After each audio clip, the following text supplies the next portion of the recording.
now I think I'll go ahead and turn it to the panel and give everybody a chance to talk a little bit about your thoughts on shifts and trends that you feel like you're seeing in the arts community at large, and how your organizations are responding and some of the things that you're doing to address that. So, Rob, can we get started?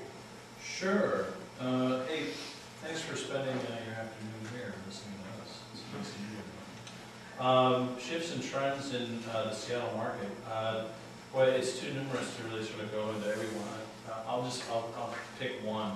I think one of the things that the Seattle Repertory Theater right now is doing, simultaneously with other targeted campaigns, is to try and build awareness. There was a stat that came out maybe a couple of years back that said 40% of the Seattle population wasn't here 5 years ago.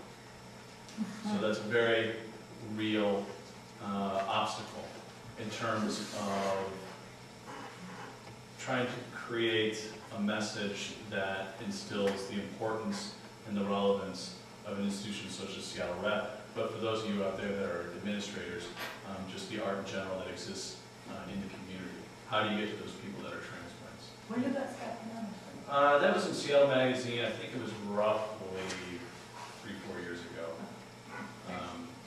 But I'm sure you've seen anecdotally that the nature of mobility, as Jenny was saying, plays a big role in terms of the changes that we've seen in population from 1990 forward. And so a lot of the people that founded the organizations that we work for, or at least in my case, 1963 was when the Rep was founded. That particular audience, this stayed pretty much tried and true, but what we're trying to do is bring in the new people that don't know anything about Seattle Repertory Theater. So one of the things that we're doing is we had this great synergy where we could reintroduce someone that was already sort of known to the local community, our current artistic director, a guy named Jerry Manning. And so we constructed something called the Go Jerry campaign. And when you, there's no playbook by which people introduce an artistic director. Typically you do a national press release, you do local press, and you hit sort of all the traditional stakeholders in the community. But we wanted to try something different. First off, we wanted to stress that Jerry was really of the neighborhood. He had been around as a casting director at the Rep for close to 12 years before he took the helm as the official artistic director. So we wanted to play up to local roots. That was a value that we saw the community responding to. And it was something that was, I think, on the minds of the board when they decided to hire him. Let's get back to community rather than take maybe another qualified candidate that was from a different part of the country and bring him into Seattle and try to integrate him into the community.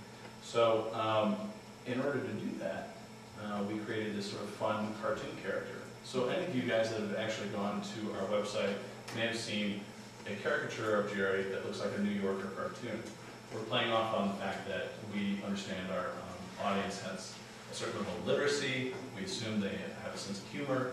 And we also wanted to sort of speak to the 40% of the population that might not know anything about nonprofit regional arts and say, hey, here's a fun character, here's a visual that you can attach yourself to that might catch your eye a little more readily than a more traditional campaign which would show Jerry as a serious artist, with muted grays and earth tones and that kind of thing.